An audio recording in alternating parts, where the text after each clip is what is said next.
Pessoal, nas minhas leituras, achei um artigo muito interessante, um ensaio muito interessante do Alisson Santos de Almeida.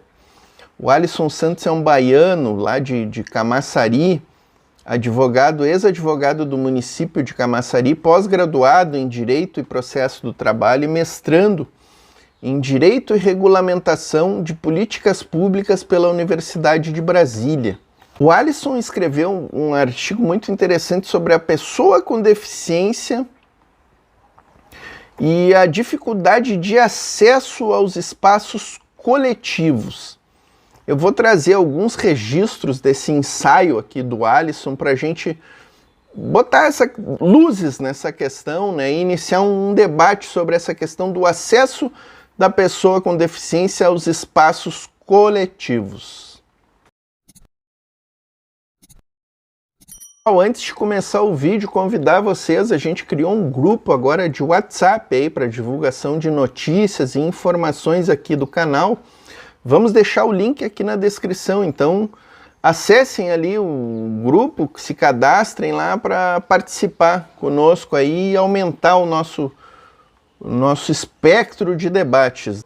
O Alisson ele começa destacando, pessoal, que as diversas vias por onde a pessoa com deficiência é obrigada ou impedida de passar em flagrante desrespeito aos seus direitos fundamentais de liberdade e igualdade. E ele diz que o artigo dele se destina ainda a apontar a ausência de solidariedade como um elemento caracterizador da invisibilidade das pessoas com deficiência, que são encarceradas do lado de fora do ambiente de poder. A ocupação de espaços públicos coletivos sempre foi um grande desafio para as pessoas com deficiência. Tanto as barreiras físicas quanto as imateriais foram se amontoando com o passar do tempo, impedindo reiteradamente o exercício pleno do direito constitucional de liberdade. O excessivo descaso governamental e social com a população com deficiência recrudesceu a marginalização de quem já estava às margens pelas mais diversas razões. É preciso reconhecer, em primeiro lugar, que o país sucumbe numa crise crônica de falta de solidariedade.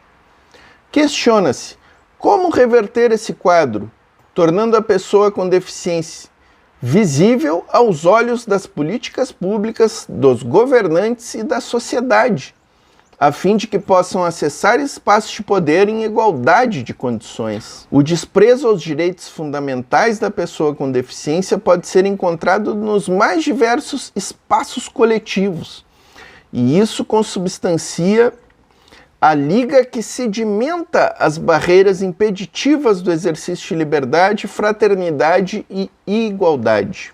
O artigo evolui, pessoal, para a pessoa com deficiência na via pública.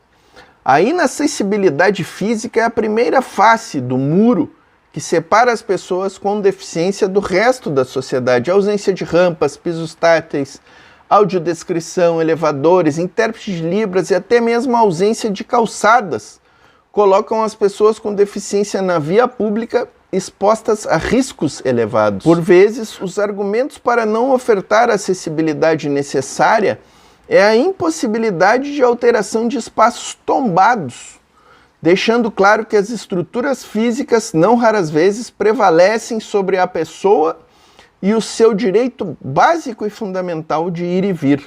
A segunda face não é tão visível, contudo é ainda mais contundente no mister de afastar as pessoas formalmente, iguais em direitos e diferentes em suas necessidades.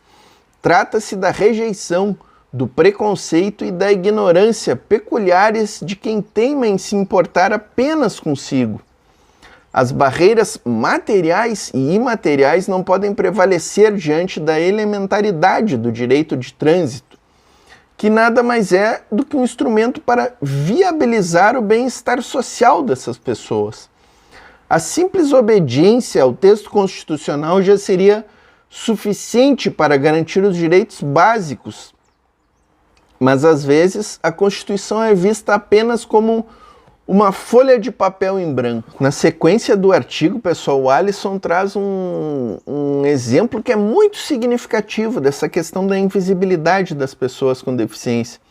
Ele traz, por exemplo, a questão da ótica penal das pessoas com deficiência, cadeirantes ou com alguma deficiência visual que cometem crimes e são presidiárias.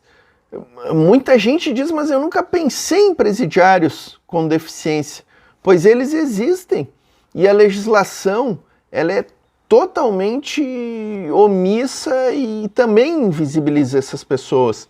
O Alisson lembra do PL 4008 de 19, que acrescentaria um artigo 43A na Lei de Execução Penal para estabelecer: a pessoa com deficiência cumprirá pena em estabelecimento penal adaptado à sua condição peculiar.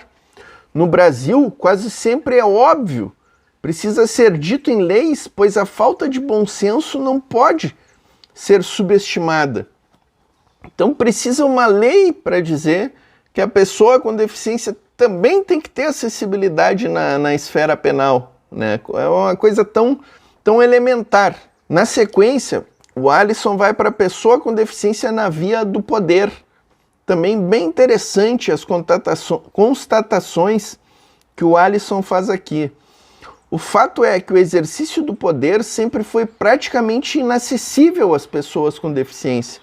Mesmo com as cotas em concursos públicos, muitos espaços de poder ainda carecem de representatividade.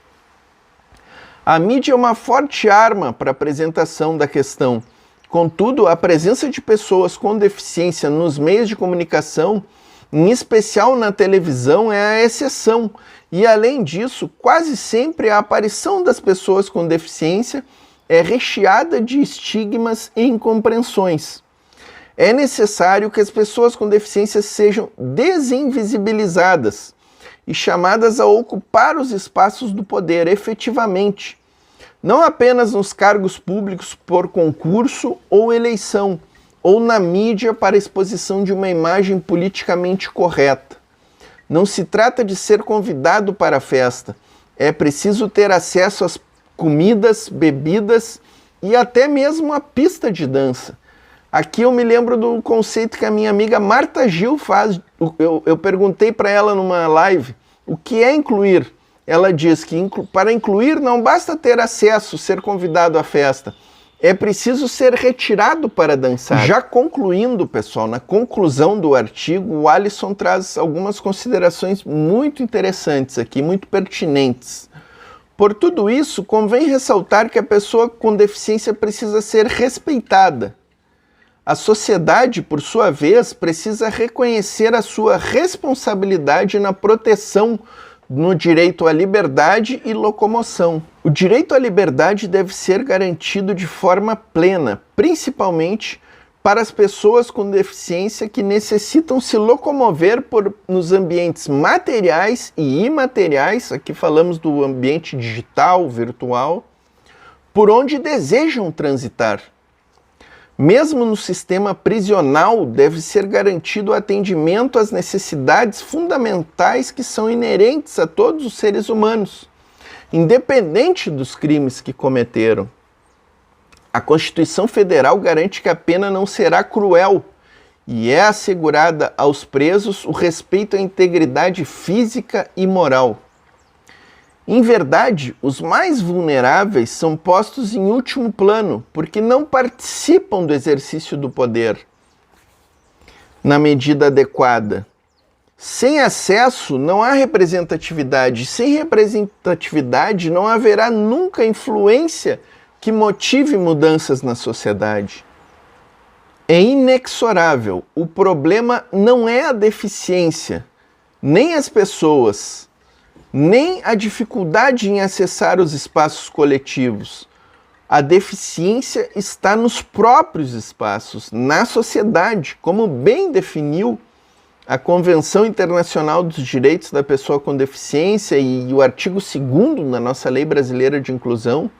A deficiência não está nas pessoas, mas está nas barreiras que impedem o acesso aos espaços públicos em igualdade de oportunidades.